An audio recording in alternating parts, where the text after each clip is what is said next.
Hello and welcome to Lost Love Chronicles. Dear listeners, before we get started, drop a quick hi in the comments and let us know where you're tuning in from. Also, if you have any suggestions for us to make the channel better, please let us know. Now let's start with the story. Yesterday, my wife Natalie sat in her office surrounded by shredded evidence and torn plane tickets, staring at the wall like it might tell her how to undo it all. About a year ago, something shifted. Subtle at first. Natalie suddenly became obsessed with our company's finances. She started showing up to board meetings she'd never cared about before, always with a notepad and a distant look. She even hired a new accountant without so much as a conversation with me. That alone should have been a red flag. But I told myself she was just trying to be more involved. Then came the late nights at the office. "I'm just catching up on some numbers," she'd say. "You wouldn't understand, William. The books are a mess." Her tone wasn't worried. It was sharp, guarded. She started treating me less like her husband and more like someone she had to manage, sidestep, outplay. One evening, I knocked on her office door. It was locked. "Why is this locked, Natalie?" I asked. "I'm working.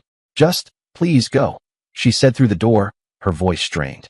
Later that week, I tried walking past her desk and saw her slam her laptop shut like she'd been caught red-handed.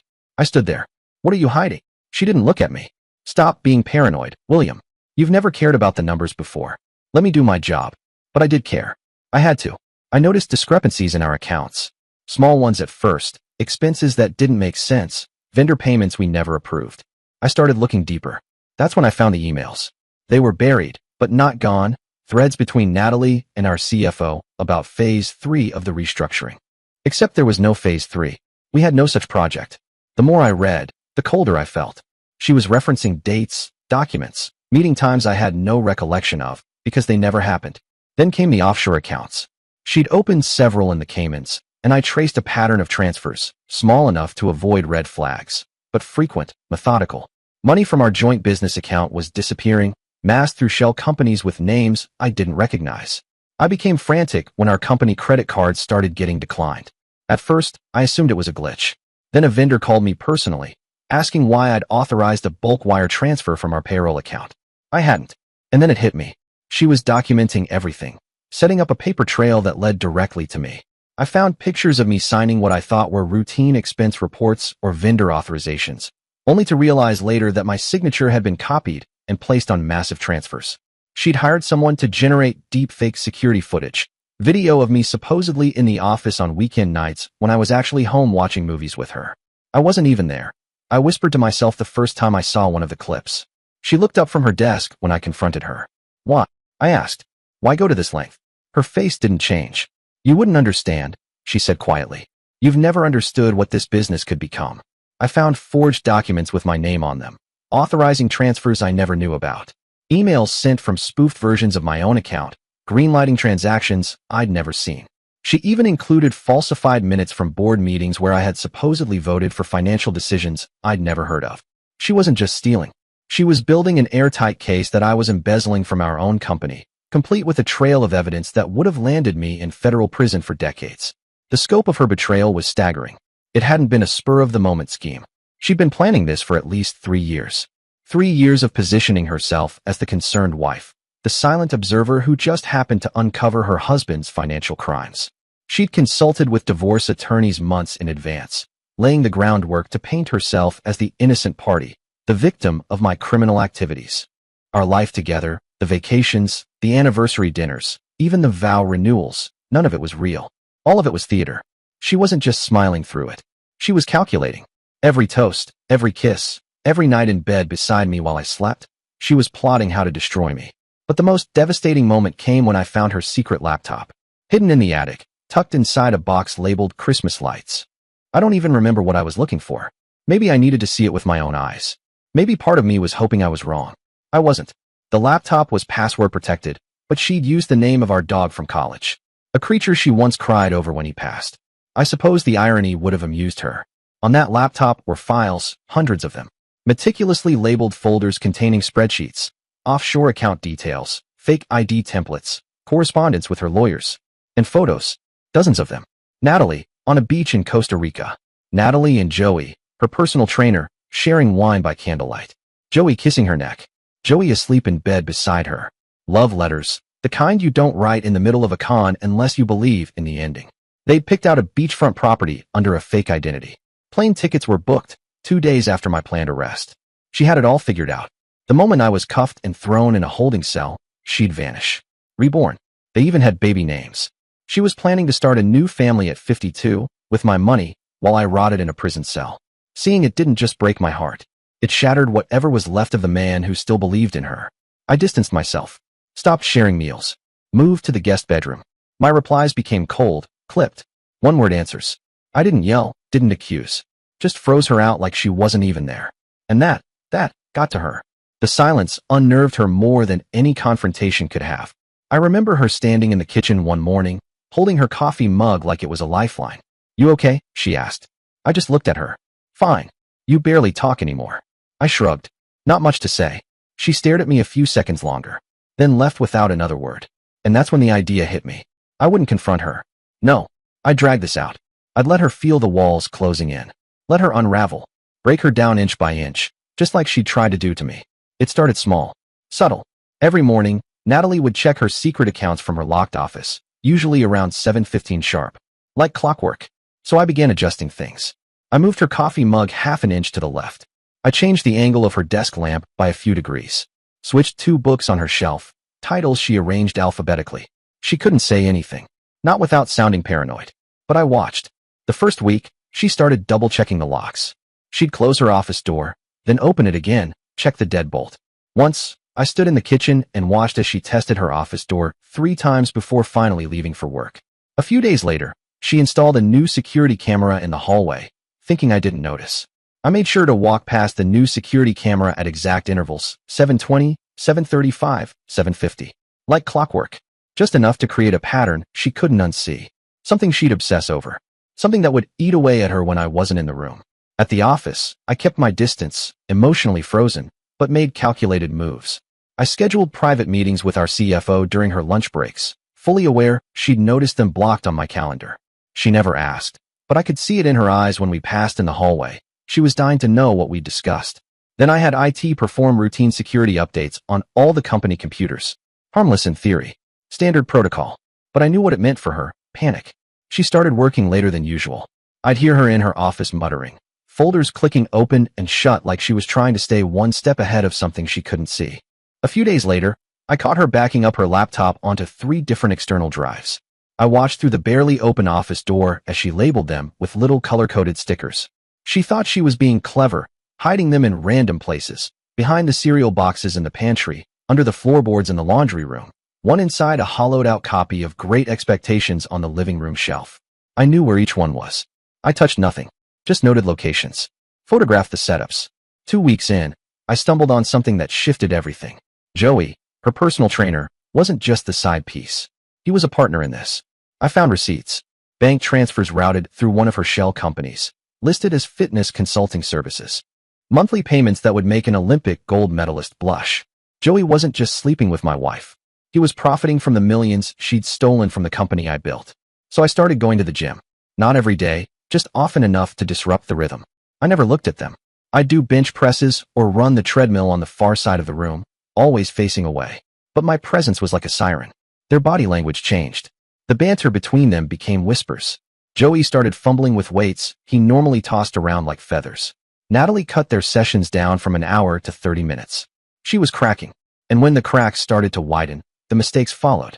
One afternoon, I saw a charge come through on her personal credit card, a catering service listed under a shell company's name. Sloppy. That same night, I checked her browser history. She forgot to clear it. Search terms. How to tell if someone is on to you. Signs your spouse knows about affair. It was like reading her mind. Then, almost insultingly, she left her secret laptop partially visible in the attic. Not buried beneath decorations, just under a couple of boxes like she'd forgotten where she left it. I photographed everything, documented every slip, built an evidence file in my own secure cloud storage. Not for court. I had no intention of dragging this through the legal system. I had something else in mind. Something better. 3 weeks in, I made my first real move. I called the bank and reported our business credit cards, the ones she'd been abusing and letting decline, as stolen. Calm, polite, routine. Told them we needed replacements with new numbers. When the new cards arrived, I activated them. Quietly. Didn't say a word to her. Let her believe the old ones were still in play. A few nights later, she had a business dinner. Some fancy place downtown. I knew it was with potential investors because I overheard her practicing her pitch in the bathroom mirror earlier that day. She wore the navy blazer she saves for big meetings. Full makeup, confident smile, all performance. An hour into the dinner, while I sat at home sipping whiskey in my sweatpants, I got the text. Did you cancel the company cards? No greeting. No punctuation beyond the panic. I didn't reply, but I already knew what happened. She tried to use her card at a business dinner with potential investors, and it was declined. The embarrassment on her face when she had to ask the CFO to cover the bill? Absolutely priceless. She couldn't come home and yell, couldn't complain, couldn't accuse, because doing so would mean admitting she'd been using company cards for unauthorized expenses.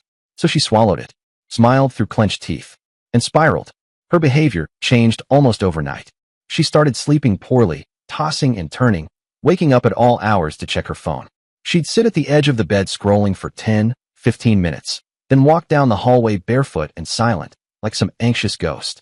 Then came more cameras, installed around the house without a word to me. One over the garage, another tucked in the hallway vent, angled toward the office. She changed her passwords daily. I caught her once, hunched over her laptop whispering them to herself like prayers. And then she hired a private security firm to sweep the house. I came home one afternoon to find two men in polo shirts and gloves combing through the vents, checking light fixtures, lifting rugs. Natalie stood in the hallway with her arms crossed, barking instructions. I raised an eyebrow, expecting someone to plant a mic. She didn't answer me, just turned her back and walked into the kitchen. She was convinced I was recording her, watching her. I wasn't. I didn't need to. Her paranoia was doing all the work. So I leaned in. I left a worn copy of The Smartest Guys in the Room, the Enron story, on the coffee table, bookmarked with a yellow sticky note. A few days later, I queued up a documentary on white-collar crime and let it play just loud enough for her to hear as she walked in from the garage. I subscribed to a print newspaper for the first time in years and left it on the kitchen island, an article about embezzlement penalties conveniently circled in red pen. Nothing direct, nothing she could point to, just enough to keep her guessing. At the office, the cracks widened. The CFO pulled me aside after a board meeting. Is Natalie okay? He asked. I kept my face blank. What do you mean? She's been off. Nervous. Overly involved in audit procedures she used to ignore. Like she's hiding something or expecting to be caught. Other board members had noticed too. During our last quarterly review, she could barely hold the paper steady. Her hands trembled as she flipped through reports, trying to answer questions she usually dominated with ease. She seems distracted, someone noted aloud. She's probably just overwhelmed, she shot back, forcing a smile. I stayed quiet. Let her sweat. 1 month into my plan, I uncovered something that confirmed what I suspected all along. She was planning to run. The plane tickets to Costa Rica? Originally 2 months away, now booked for 3 weeks out. She was getting scared. She knew something was wrong, and she was ready to bolt. But she couldn't leave. Not yet. Not without the final transfers. The ones that required my real signature. The ones that would make her entire setup against me airtight. So she tried a different approach. She seduced me. Or at least, she tried to. It started with dinner. I came home to the smell of rosemary and garlic, my favorite roast chicken. The table was set, candles lit. She was wearing the navy blue dress I'd bought her for our 10th anniversary. Thought we could talk, she said, voice soft. I made your favorite. I sat, ate in silence. She poured wine, touched my hand across the table. Maybe we've both made mistakes, she said, eyes searching. But I think we can fix things. If we work together. Like before. I didn't answer. When I finished eating, I stood, took my glass, and walked to the guest room without saying a word. Her face crumbled. She knew I knew something, but not what, or how much. That was the part that drove her mad. Joey, on the other hand, started to crack faster than I anticipated. I had a buddy who worked at his gym mention, in a casual offhand tone, that the IRS had been asking questions lately, about personal trainers taking cash under the table. Complete lie. But Joey didn't know that. Apparently, he freaked. I found text messages on Natalie's laptop during one of her long showers. She still hadn't figured out I knew the password. He was blowing up her phone, demanding answers, pressuring her to speed things up. Joey, you said we'd be gone by now. Joey, what if your husband knows? Joey, I want my cut. All of it. I'm not going down for this. Natalie's replies were panicked. She told him to wait, to stay calm. Said moving too fast would ruin everything. Then came the threat. Joey, maybe I'm out. Maybe I walk away. Her next texts were nearly frantic. Natalie, please don't. Please. Just a little longer. I'm handling it. Their paradise was unraveling, and I still hadn't confronted either of them. Then, 2 days later, she made a critical mistake. In her rush to prepare the latest stack of documents she needed me to sign, probably part of her final framing strategy, she included one she shouldn't have. A single document buried in the middle of the pile. A transfer order from one of her secret offshore accounts, moving $2 million back into our joint business account. She'd mixed up her papers. Sloppy, paranoid, distracted. I read it, understood exactly what it meant, and I signed it along with the rest, keeping my face blank, voice neutral. Thanks, she said, not looking up. I'll get these sent off. That night, I was in the kitchen when I heard it, her muffled scream from behind the office door. Not anger, panic. She must have been reviewing the files, going over every detail like she always did, trying to control the chaos. And there it was, her own hand, forcing a $2 million reversal into plain sight. The next morning, that money appeared in our company account, just sitting there. I logged in at 6:45 a.m. to confirm. She couldn't reverse it without drawing attention to the hidden accounts. Couldn't claim it was an error without explaining where the money came from. She was cornered by her own scheme. The $2 million shook the house like an earthquake. Natalie didn't say a word to me that day, just locked herself in her office. I could hear her on the phone all morning and afternoon, low, urgent voices, the click-clack of her heels pacing, the occasional thud of a drawer slamming shut. She only came out once, to refill her water bottle. Her face looked hollow, drained. Foundation streaked with smudged mascara. I didn't ask questions. I just moved around her like she wasn't there. The next morning, I left the house at my usual time, coat over my arm, coffee in hand. But I didn't go straight to the office. Instead, I stopped by the bank. Joshua, the branch manager, had known us for 15 years. He stood as I walked in, smiling warmly. "William," he said, "good to see you. How's business?" I returned the smile. "Could be better," I said, glancing around. His expression shifted when I asked, quietly but clearly, to review our business account activity. "Just want to make sure everything's in order," I said casually, resting my palms on the edge of Joshua's desk. "We've had some unusual transactions lately." Joshua gave me that concerned but not panicked look bank managers specialize in and began pulling up our records. I stood behind him, watching the screen, sipping a cup of lukewarm coffee from the lobby machine. His eyebrows rose almost immediately. "There," he said, pointing to the screen. "That's the one, I assume." The $2 million transfer sat clear as daylight, the kind of number that doesn't just slip through the cracks. "It's from an account I don't recognize," he said slowly, already dialing. "Let me dig in a little." I played my part. Folded arms, slight frown, eyes narrowing like a man blindsided. A few phone calls later, he looked up from his notes. "It appears to be from an offshore account registered to a company called Sunset Consulting LLC. Do you recognize that name?" I shook my head, furrowing my brow. "No, that's concerning." I let that word hang in the air, then added with deliberate calm. "Could you put a hold on any future transfers from unknown sources for security purposes?" Joshua nodded. "Absolutely. I'll also add an extra verification requirement. From now on, any large transfer will need both your and Natalie's in-person authorization." I nodded like it was all just another Tuesday inconvenience. "Appreciate it, Joshua. You've always taken care of us." When I left, the sun was just starting to hit the upper windows of the downtown buildings. I knew she'd find out soon enough. At the office, I ran into Wesley, our CFO, in the break room. He looked like hell. Shadows under his eyes, tie a little too loose, posture tight. When he saw me, his body tensed like he'd been caught sneaking out of a meeting he wasn't supposed to be in. "Morning, Wesley," I said, keeping my tone light as I poured myself coffee. "Everything all right? You seem tense." He fumbled with his cup, nearly dropping it. "Just a lot on my plate.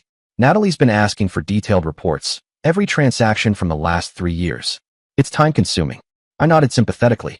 She mentioned something about a restructuring project. Phase 3. I must have missed that memo. Wesley's face went pale. His eyes flicked to the hallway.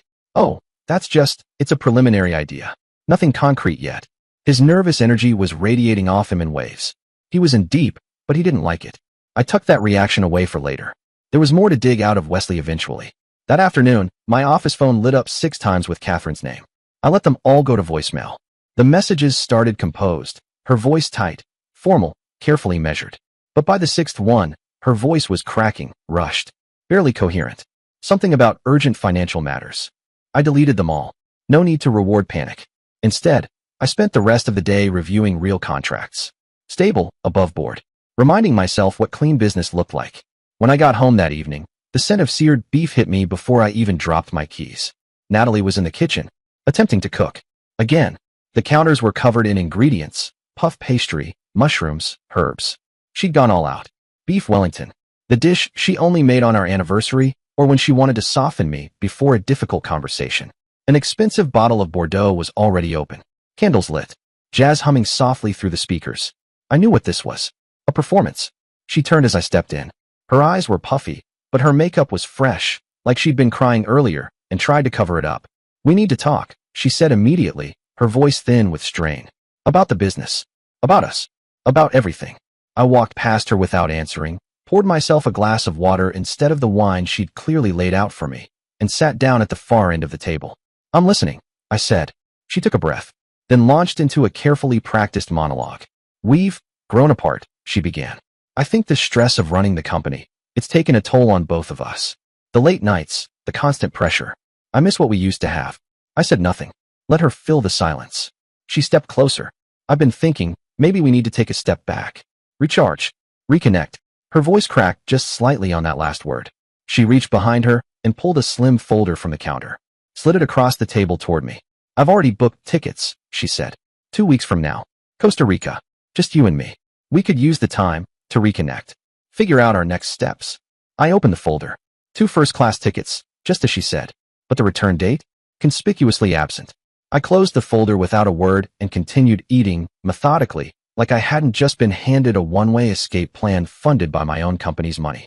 With each bite, I watched her expression deteriorate, hope turning to confusion, confusion to panic. "Say something," she finally pleaded. Her voice wavered. "Anything. You're scaring me with this silence." I took my time, finished chewing, wiped my mouth with the cloth napkin she'd so carefully placed beside my plate. "The beef is overcooked," I said, standing. I didn't look back as I left the room. That night, as I lay in the guest room pretending to sleep, I heard her on the phone. She was trying to keep her voice low, but the walls were thin, and desperation is hard to mute. "He knows something," she hissed, pacing. "We need to move now." A pause, then sharper. "I can't get the rest without his signature. Not without raising suspicion." Joey, no doubt. And judging by the tone, things were unraveling faster than she could patch them. The next morning, I woke early and headed straight to Joey's gym. Not to work out. I had other business. Leonardo, the owner, had always been the talkative type. Knew the local market, loved to gossip. We'd crossed paths at business functions over the years. I knew exactly how to get his attention. "Funny thing," I said casually as we stood near the smoothie bar. "My wife's trainer, Joey, mentioned he's thinking of opening his own place. Said he's come into some investment money." Leonardo's friendly expression vanished. His lips thinned. He said, voice low. "That little. He's under a non-compete clause. 2 years. 50-mile radius. No exceptions." I raised my hands in mock surprise. Oh, I must have misunderstood. Maybe he meant after the clause expires. But I knew the seed was planted. Leonardo would be watching now. Watching closely. That afternoon, I made a point to drive past the gym. Through the wide glass windows, I saw exactly what I expected. Leonardo and Joey in a heated discussion.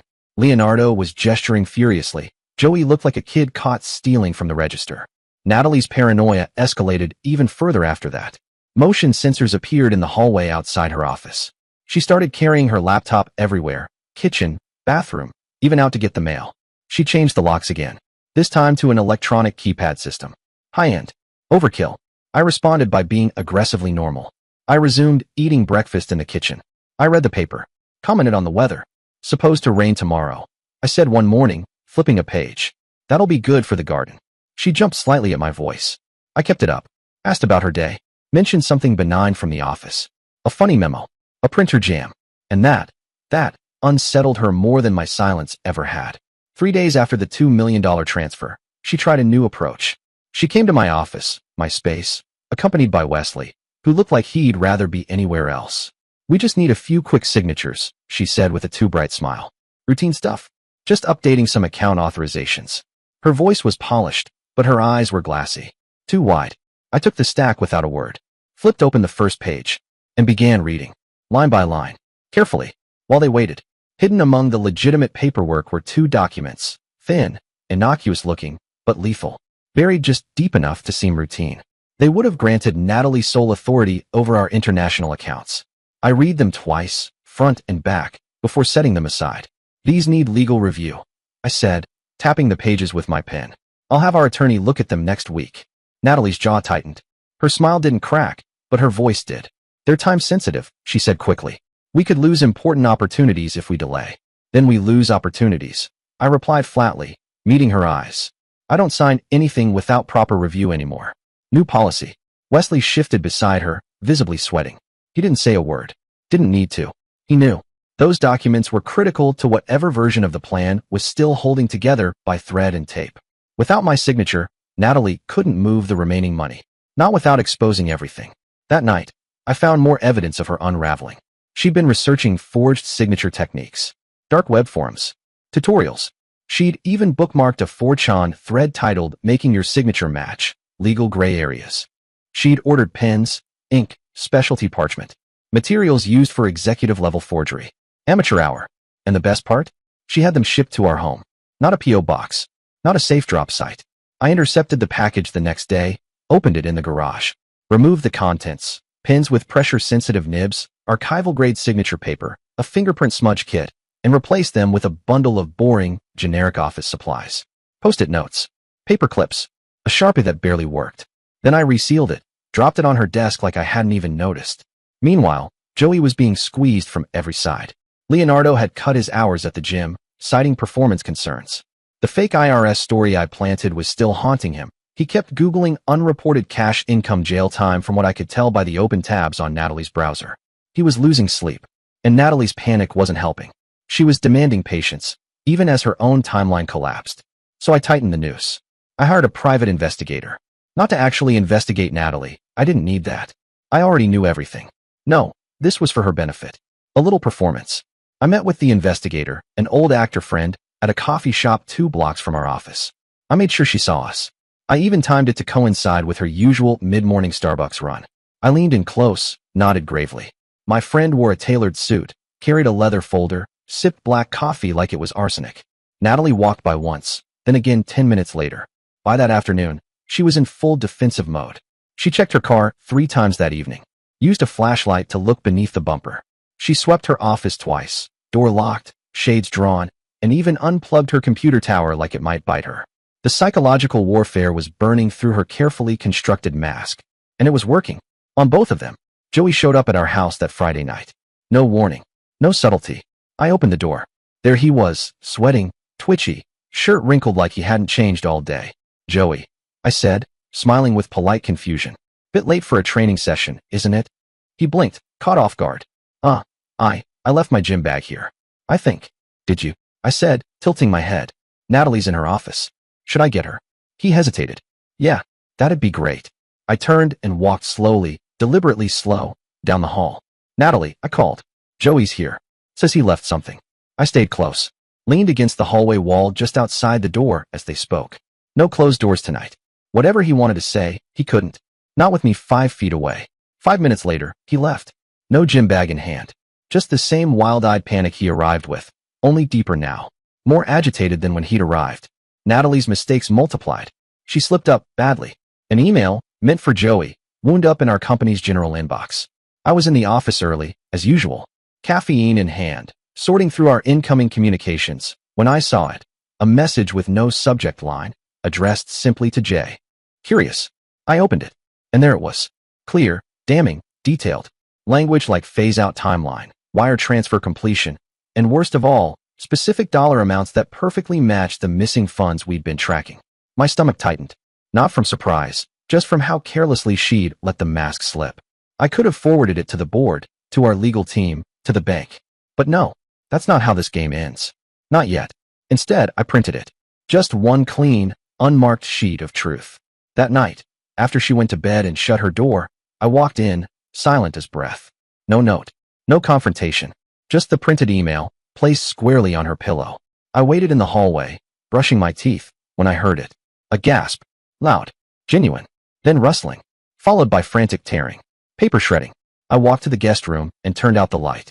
The next day, she outdid herself. At the quarterly board meeting, ironically one she insisted on hosting in person, she brought the wrong laptop. In her frantic double-life juggling act, she'd lost track. She opened it up, projected the screen to the boardroom TV, and there it was. A spreadsheet, bright and clear, documenting the real financials. Multiple account entries. Offshore transfers. One tab, even labeled Sunset Consulting. She realized it a second too late. The file stayed open for maybe 6 seconds. But that's all it took. Chelsea, a senior board member with a background in forensic accounting, caught the glimpse. I saw her tilt her head, squint, frown. Natalie slammed the laptop shut, her laugh brittle. Wrong file. Sorry, that's just preliminary modeling. After the meeting, Chelsea approached me in the hallway. William, she said gently, is everything all right with the company's finances? I noticed some unusual accounts on Natalie's screen. I kept my face calm, slightly amused. Oh, that. We're exploring a new investment strategy. Just some trial data. Nothing finalized. She smiled, but I could see the wheels turning behind her eyes. She didn't buy it. Not entirely. And now she'd be watching, which meant another set of eyes on Natalie. Another thread tightening around her throat. Meanwhile, Wesley was falling apart. I barely saw him in the office anymore. He started calling in sick, avoiding meetings, leaving spreadsheets half done. Natalie couldn't get him on the phone, let alone in person. Without her inside man, the gears of her plan began to grind and stutter. Her carefully constructed framework started to sag under its own weight. And Joey? He'd gone from nervous to reckless.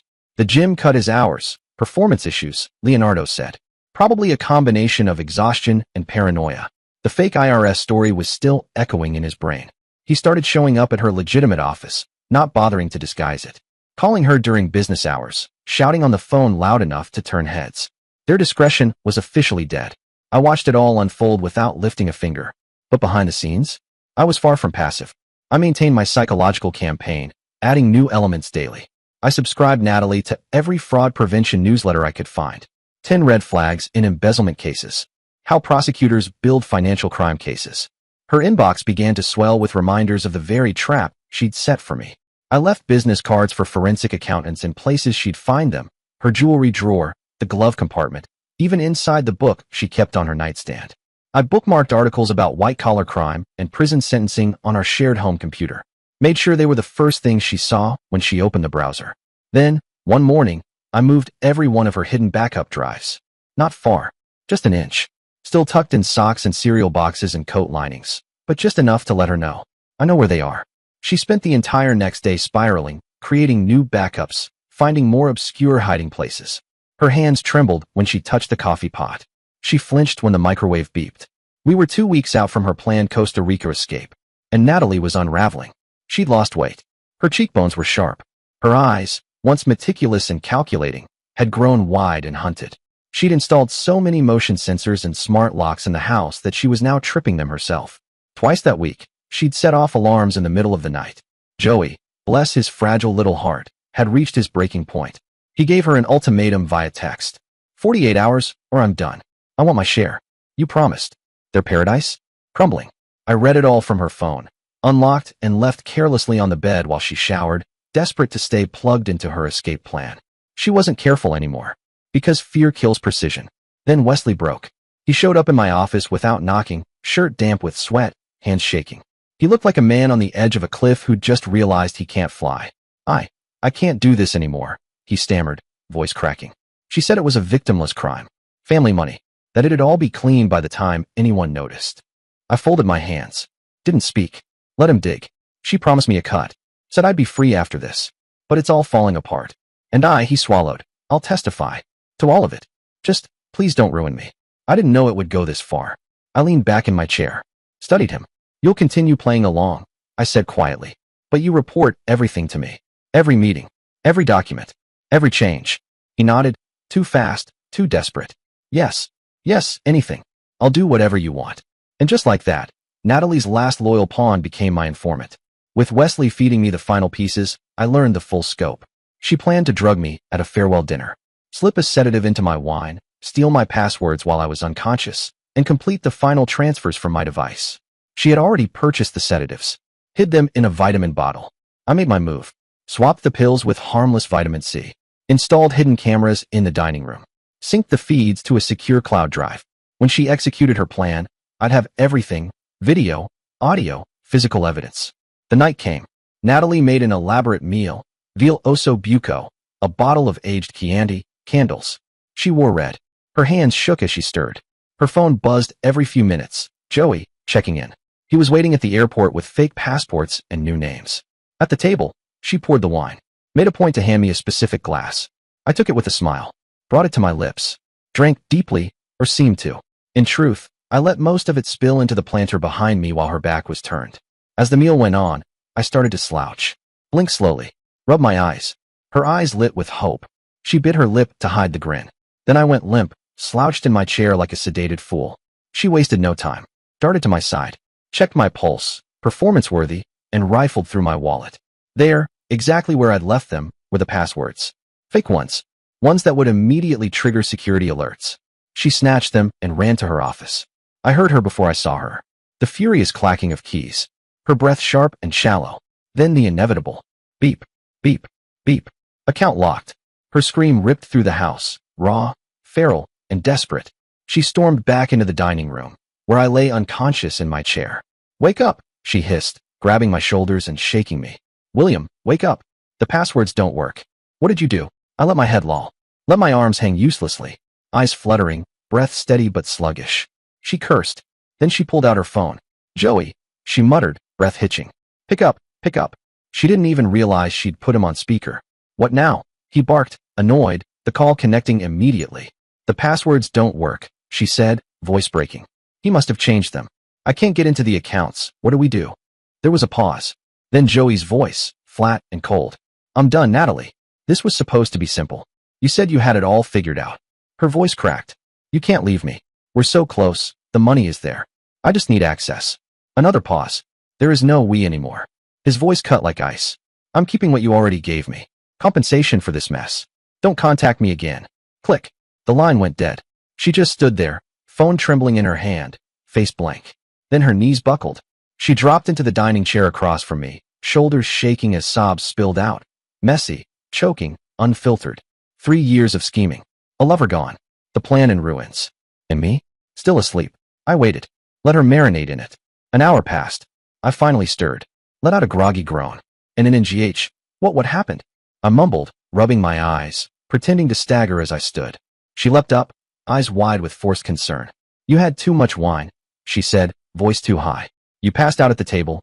I was so worried. Her eyes were red, hands shaking. Don't feel right, I muttered, rubbing my temples. Might be coming down with something. I shuffled off toward the guest room. She didn't follow. Didn't sleep that night either. I heard her pacing, arguing in hushed tones on the phone, calling lawyers, financial advisors, even a travel agent around 3 a.m.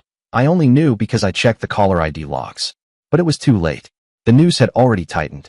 The next morning brought the final blow. Wesley, following the script we'd rehearsed, delivered the news.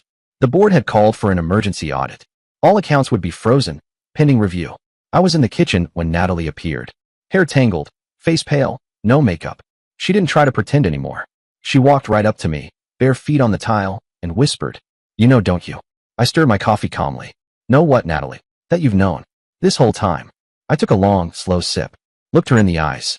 That you're stressed about the audit? I said lightly. It's routine. I shrugged.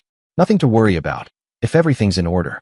Her face cycled through every emotion in the span of 5 seconds. Rage, then fear, then something brittle and desperate, and finally, resignation. She knew. She was done. The affair? Documented. The fraud? Locked down and logged. Her lover? Gone. Her plan? Ashes. She looked at me like a cornered animal, one that finally realized the trap had been sprung weeks ago. What do you want? She asked, voice frayed and small. It was the first honest question she'd asked me in months. I smiled. For the first time in weeks, I actually smiled. Just the truth, Natalie, I said quietly. That's all I ever wanted. She looked away. The audit was set for Monday. She had 3 days. 3 days to decide. Run and be hunted, penniless and with a shredded fake identity. Stay and face the consequences. Or gamble everything on one last desperate move. I watched her closely, knowing the storm still hadn't passed. She paced the halls like a ghost. I kept documenting everything. The cameras in the house showed her burning documents in the fireplace at 3:07 a.m. on Saturday. Wesley texted me midday Sunday. She tried logging into the offshore system. Blocked again. She panicked. Told me it's over. By Sunday evening, the transformation was complete. Natalie looked like she'd aged a decade in a matter of days. The sparkle, the cold, calculating gleam that had once laced every word she said, was gone. Now she was just hollow. A woman surrounded by the smoldering remains of her grand design. I stood in the hallway outside her office, unseen, watching through the slightly open door. There she was, curled up in the leather chair, the Costa Rica tickets in her lap. She wasn't crying. She wasn't moving. just staring, numb. Her phone lay dead on the desk. Her laptop closed. Her hand still. I returned to my study and prepared for the final phase. The audit would reveal everything. The board would see what she'd done. The law would follow. But I had a choice to make. I could let it all unfold naturally, watch her burn. Or I could offer her something else. A deal. One that wouldn't save her, but would spare her from total annihilation. One that would leave her free, but disgraced. A woman with nothing left but her shame. I sifted through the files. The videos. The recordings. The screenshots. The hard drive was full. So was the cloud backup. The paper trail was airtight. And yet, I didn't feel rage. Not anymore. Only purpose. I didn't want revenge. I wanted something more satisfying than her collapse. I wanted her to live with it. To feel it every morning when she woke up and remembered what she lost. Not just the money. Not just the company. But the man who once stood beside her, who she believed was too soft, too trusting, too blind. She had no idea how wrong she was. Monday morning came. The light crept in slowly through the blinds.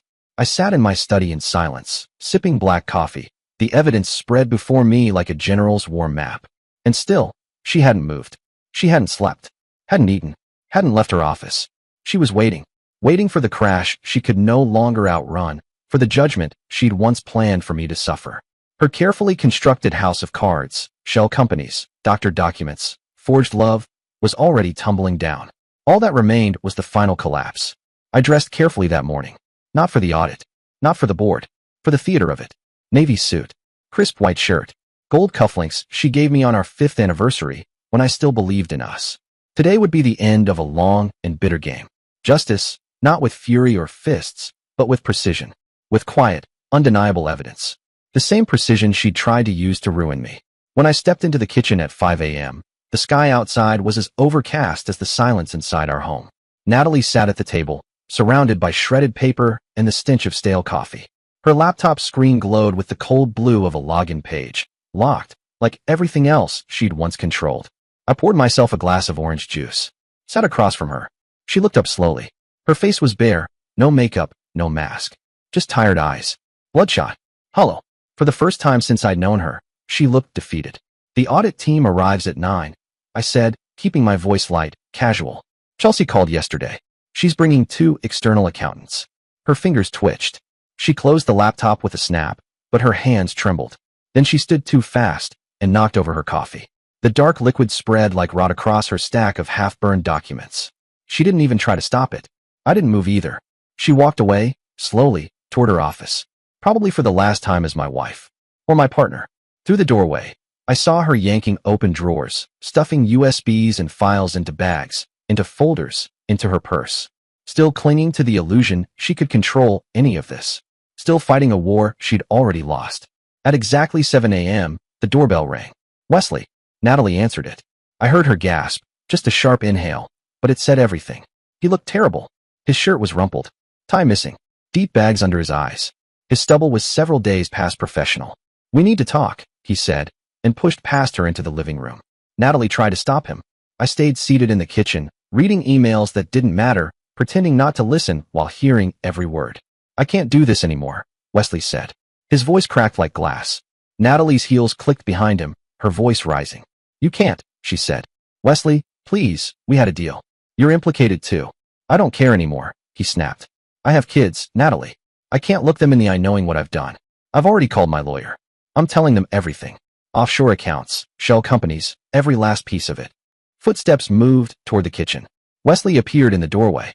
He saw me and froze. His face went pale. Morning, Wesley, I said, voice smooth, calm. Coffee. He shook his head, eyes darting toward the door, and practically bolted from the house. I heard the front door slam shut a second later. In the hallway behind him, Natalie stood frozen. Her whole body was trembling, her arms wrapped tight around herself, as if trying to hold in the unraveling pieces. Wesley had cracked. Her last inside ally was gone, and she knew he'd talk. By 8 a.m., she'd made up her mind. I found her in the bedroom, throwing clothes into a suitcase. Her movements were frantic, shaky hands shoving shoes and crumpled dresses into the bag without thought or order. On the bed, I saw them. The Costa Rica tickets. Torn clean in half. She finally understood. The escape was over. Going somewhere. I asked from the doorway, leaning against the frame. She didn't answer. Just kept packing. The zipper of her makeup bag caught on something and tore. She cursed under her breath, but didn't stop. Her phone buzzed again and again on the nightstand. Joey, or Wesley's lawyer, or both. She ignored it. I crossed the room, walked to the closet, reached up to the top shelf, pulled down a small gray box. Inside were the backup drives she'd hidden there last week. She thought I hadn't found them. I set the box gently on the bed beside her suitcase. She froze. Slowly, she turned to look at it, then at me. Her mouth parted slightly, eyes wide with disbelief. How long have you known? I shrugged. Does it matter? She blinked, her hands lowered to her sides. The question is, I continued, what happens next? She sank down onto the edge of the bed, the clothes she'd just folded crushed under her weight. Her eyes looked hollow. What do you want? She asked quietly. Money? The company? A divorce? I didn't answer. Not yet. Instead, I pulled out my phone, opened the video. Her eyes flicked to the screen, and I watched her blood drain. The footage played, her standing over me at the dinner table, rifling through my wallet. The call with Joey, her voice panicked. The passwords don't work. We need to move now. I didn't say a word until it ended. I want you to attend the audit, I said, calm as ever. Tell them everything. Every account. Every transfer. Every forged document. She shook her head, eyes brimming. They'll destroy me, she whispered. I'll lose everything. I stepped closer. You've already lost everything, I said. Joey's gone. Wesley is confessing. The money's frozen. Your plan failed. I paused. Let the silence settle. This is about damage control now. Her phone rang. She glanced at the screen and gave a sharp, bitter laugh. It's Joey, she said, holding it up like it was something poisonous. He's been calling all morning. Probably wants to make sure I haven't implicated him. Answer it, I said. Put it on speaker. She hesitated, then swiped to accept. The room filled with his voice, panicked, angry, unraveling. Natalie, what the hell is going on? Leonardo fired me. He says the IRS is investigating me. You said this was foolproof. She didn't flinch, just stared at the wall, voice flat. It's over, Joey. Everything's falling apart. You promised me $2 million, he shouted. I gave up everything for this. My job, my reputation. Your reputation? Natalie cut in with a dry, humorless laugh. You mean as the trainer who sleeps with married clients for money? There was a beat of silence. Then his voice dropped, colder. If I go down, you're going down with me. I have texts, emails, everything. You think you're so smart? I kept records too. She didn't even blink. Do whatever you want, she said quietly. I'm done. She ended the call and tossed the phone onto the floor. It slid under the bed. We sat in silence. Minutes passed. Outside, the crunch of tires on gravel broke the stillness. She turned her head. I hear cars, I said. She walked slowly to the window and pulled back the curtain. 3 cars, she murmured. Chelsea brought an army. They're thorough, I said. Chelsea's good at her job. Natalie turned to look at me, something hollow in her expression. You orchestrated all of this, didn't you? Every detail, making me paranoid, turning Joey against me, getting Wesley to confess. She paused. You played me like a chess game. I met her eyes. You played yourself. I just made sure you knew I was watching. The doorbell rang. She exhaled slowly, smoothing her wrinkled blouse, fingers moving through her tangled hair. The gesture was automatic, pointless. I suppose there's no point in pretending anymore. We walked to the door together. Chelsea stood on the porch, sharp and professional in a tailored blazer, her expression cool but concerned. Beside her were 2 external accountants, briefcases in one hand, laptops in the other. Behind them, to my quiet satisfaction, stood Joshua from the bank, adjusting his tie. Good morning, Chelsea said, her voice crisp. We're here for the audit. I've asked Joshua to join us, given the unusual transfers he reported. Natalie stepped aside to let them in. The office is this way, she said, voice low. I'll get you whatever you need. As they filed past, Joshua caught my eye. I gave him a small nod, silent thanks for the role he'd played in freezing the accounts. Natalie still didn't know he'd been working with me behind the scenes. The audit team settled in at the dining room table, transforming it into a command center. Laptops opened, folders fanned out, phones and notepads at the ready. Natalie sat at one end, her posture small, shoulders caved in. I took my place at the opposite end, close enough to hear everything, far enough to make a point. Chelsea started methodically. Let's begin with a breakdown of your company's current structure, she said, fingers poised over her keyboard. Natalie answered with minimal hesitation. She knew this part. But Chelsea didn't waste time before shifting the tone. Can you explain the purpose of Sunset Consulting LLC? I watched Natalie's throat work as she swallowed hard. Her hands, resting in her lap, clenched so tightly. She glanced at me, just once, before turning back to the team. It's a shell company, she said flatly. I created it to move money offshore. One of the accountants, a lean man with sharp glasses, exchanged a glance with his colleague, and began typing rapidly. Chelsea didn't flinch. How much money are we talking about? Natalie exhaled. 8 million, she said. Over 3 years. Hidden through 7 shell companies and 4 offshore accounts. Joshua opened a folder and slid out a set of printed records. We've frozen all associated accounts as of Friday, he said. The 2 million that was transferred back is secured. But the rest? It's in the Cayman Islands, Natalie finished for him. Account numbers are in my office safe. I'll give you the combination. And for the next 3 hours, she spilled everything. The schemes. The forged documents. How she photographed me signing real contracts, then used those images to forge my signature on fraudulent ones. How she deepfaked footage. How she created minutes from board meetings that never happened. Her voice grew hoarse from the sheer volume of it. Confession as catharsis, or maybe resignation. I didn't speak. I didn't need to. Every word she said confirmed what I already knew, and every detail she offered dug the hole deeper. Around noon, the door opened again. Wesley walked in with his attorney, face drawn but eyes alert. When he saw Natalie already talking, already unraveling their plan, I saw something strange flicker across his face, relief. He slid into a seat beside the auditors and began his part. She approached me 18 months ago, he said, voice rough but steady. Said it was a way to protect assets from potential lawsuits. I knew it was wrong, but she was persuasive. Promised me 10%. No one reacted. Chelsea just nodded, letting him continue. The truth, finally spoken, was more valuable than judgment. Joey's name came up more than once. Natalie explained how she funneled money to him through fake invoices, fitness consulting fees for services never rendered. How she used her affair as leverage to keep him silent, and then as a tool to build a new life. Chelsea made a quiet note. Joey Mendoza, she said aloud. We'll need to speak with him. But I knew they'd be too late. Joey was already gone. He was probably stuffing his gym bag with cash, deleting encrypted apps from his phone, erasing his footprints before he disappeared. Packing to leave town. By 2 p.m., the full scope of the fraud was laid bare. Chelsea shut her laptop with a heavy finality and looked at Natalie like she was something rotten discovered under a floorboard. This is extensive criminal fraud, she said, her voice tight, restrained. The board will meet tomorrow to decide on immediate actions. I recommend you retain a lawyer. Natalie gave a small, numb nod. She looked like she was sinking into her own skin. The audit team began packing up, cords wrapped, drives detached, files collected in neat, damning folders. I stood near the window as they moved about the room. The energy drained from everyone except Chelsea, who remained sharp, clinical. As she zipped her briefcase closed, she stepped quietly toward me. I'm sorry, she said, her voice dropping just for me. I know this must be devastating, but the company will survive. Natalie, she's finished. I nodded once. There wasn't much else to say. They left quietly, the front door clicking shut behind them like a punctuation mark. The silence that followed was immense. Natalie and I sat at opposite ends of the dining table where hours earlier, she'd unraveled 3 years of deceit. Now, she looked at me with hollow, broken eyes. What now? She asked. I reached beneath the table and pulled out the folder I prepared 3 days earlier, divorce papers, already filed. I slid them across to her. You'll sign these, I said. Transfer your shares of the company to me and leave. Today.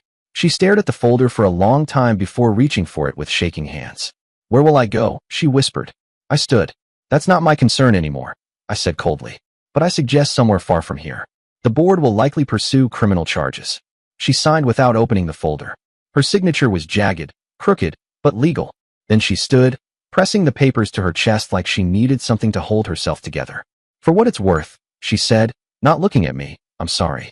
Not for trying, but for failing. For hurting you. I said nothing. There wasn't anything left to say. She packed a single suitcase, just one, and left in her car an hour later. I watched from the upstairs window as she drove away, her entire life reduced to what she could fit into a trunk and the passenger seat. No goodbyes.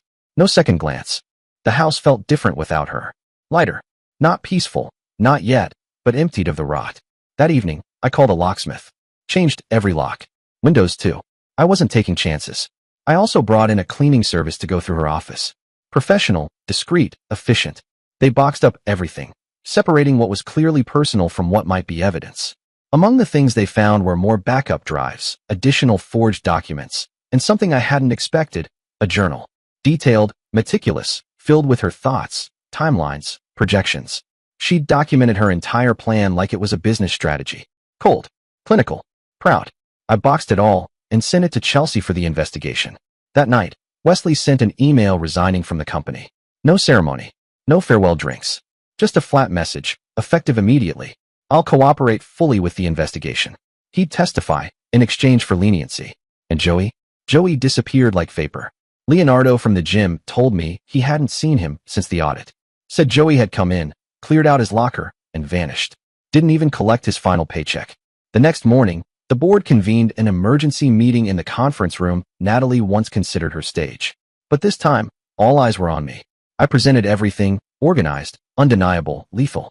The financial trail, the shell companies, the forged documents, the payments to Joey. And finally, the video. No one said a word as it played. The image of Natalie drugging my wine, then frantically whispering with her lover, sealed her fate. The vote was unanimous. The board agreed to pursue full criminal charges and permanently ban her from any future involvement with the company. Some of them looked ill, others angry. All were stunned. They'd once toasted with her at shareholder meetings, clapped when she pitched strategy. Now, they saw her for what she truly was. Within a week, the forensic accountants we'd brought in had tracked most of the stolen money. It was a mess, spread thin across shadowed accounts in the Caymans, Belize, Switzerland. The paper trail had been buried, but not beyond reach. The accounts were frozen pending legal action. It would take time, months, maybe even years, but the money wasn't lost. And that mattered. I resumed control of the company. Now, as its sole owner, there was an odd silence the first day back. Whispers in the halls. Shock lingering in every cubicle. But then something remarkable happened. My employees rallied. They didn't run. They didn't jump ship. They tightened their ranks, and for the first time in a long time, I felt like we were a team again. We hired a new CFO, Anna Cortez. Meticulous. Ethical. She came with glowing recommendations and a zero-tolerance policy for ambiguity. With her help, we implemented new systems, dual authorization on all transfers, quarterly audits, third-party compliance checks. I personally reviewed and signed every procedural reform. Trust had to be rebuilt from the ground up, and we did it, brick by brick. 3 weeks after Natalie left, I got a letter from her attorney. She was in Mexico, apparently trying to negotiate a plea deal in hopes of avoiding extradition. The letter was polite, carefully worded. She wanted to know if I'd testify on her behalf. Maybe recommend leniency. Said she'd made mistakes, but never meant to cause permanent harm. I didn't respond. I folded the letter once and dropped it into the trash. The house was too quiet at first. Her absence wasn't loud, it was heavy. I kept expecting footsteps on the stairs, the sound of her blender in the morning. But there was nothing. Eventually, I found peace in the stillness. I made my coffee. I walked in the evenings. I slept through the night without wondering if someone was plotting a new lie in the room next door. 6 months later, I got the call. She'd been arrested at the Mexican border, trying to re-enter the U.S. She was broke. Joey was long gone. She tried to cross in a rented car with expired documents and a suitcase full of handwritten notes on plea strategies. The judge didn't need long. She pleaded guilty, fraud, embezzlement, attempted assault. They gave her 5 years in federal prison and restitution of every cent she could repay. I attended the sentencing. Sat in the gallery in silence. She looked over once. Just once. She was wearing orange. Shackled. Pale. Her hair grown out, and her face drawn. I felt nothing. No vindication. No sorrow. Just a final confirmation of everything I already knew. Wesley got 2 years probation and community service. He testified, just as promised. He lost his license, of course. He now busses tables at his brother's restaurant in Tulsa. Sometimes I think of him wiping down counters with shaking hands, wondering how close he came to ruin. Joey vanished completely. The authorities never found him. Rumor has it he made it to South America with the portion Natalie managed to pay him before the walls closed in. Let him have it. It bought him a few years of freedom. Not peace. The company survived. And not just survived, thrived. The audit hadn't just exposed Natalie's crimes. It revealed flaws, dangerous cracks, in how we'd run our finances, how we'd trusted too easily. We fixed them all. We became a case study in recovery and reform. And Chelsea? She accepted a permanent seat on our board. She told me, you can't trust the system unless you test it. Now you know where the weaknesses were. Her vigilance became our firewall. Her sharp eyes never stopped watching. And I made sure that nothing like this, could happen again. I never remarried. Trust, real, unconditional trust, once shattered so completely doesn't rebuild with time or therapy or even love. It becomes a wall, one you don't climb so much as learn to live behind. But that's not to say I didn't find peace. I did. In solitude. In the quiet rhythm of work. In the simple, grounding pleasure of knowing that every corner of my life was mine again. No shadows in the hall. No secrets behind locked doors. The beach house in Costa Rica, the one she bought for their new beginning, for their escape, was seized in the investigation and sold at auction. I read about it in the financial disclosures. Some retired couple from Canada bought it. Clean title, oceanfront, steep discount. I doubt they know anything about the plans that died within its walls, or the false paradise it represented. They probably walk hand in hand on the sand at dusk, sipping coffee, laughing at gulls, utterly unaware. That irony always made me smile. Sometimes, in rare, quiet moments, I wondered, what if I had just confronted her when I found out? Sat her down, asked her why, maybe even tried to forgive. But that fantasy fades as quickly as it forms. The photos of her with Joey, the fake invoices, the payments hidden through layers of deceit, the drug she nearly slipped into my glass. That wasn't a mistake. That wasn't a moment of weakness. That was a strategy, a decision. She'd made her choice long before I ever made mine. The last I heard, Natalie was teaching accounting classes to other inmates, using her skills, finally, for something arguably productive. Maybe prison gave her the clarity that wealth and deception never could. Or maybe she was just rehearsing her next scheme. I never bothered to find out. The truth is, I no longer cared. My company thrived. My life stabilized. The chaos receded. And the ghost of betrayal slowly dissolved into something dull and harmless. Not because I forced it out, but because I stopped feeding it. That, in the end, was the greatest revenge of all. Not her ruin, not her arrest, not even her sentence. It was my indifference. She had wanted to destroy me, to get everything I'd built and walk away with the pieces. Instead, she gave me freedom. Freedom from a marriage of pretense. From a partner who had been performing sincerity with the precision of a con artist. She gave me the chance to build again, without lies, without schemes, without her. The sun sets now on a life reclaimed, a business restored, and a future unburdened by the past. Natalie got her punishment. I got my freedom. And somewhere, in Mexico, South America, or wherever he'd run, Joey got to keep whatever blood money he'd earned. Dear listeners, please share your thoughts in the comment section below and don't forget to like, share, and subscribe.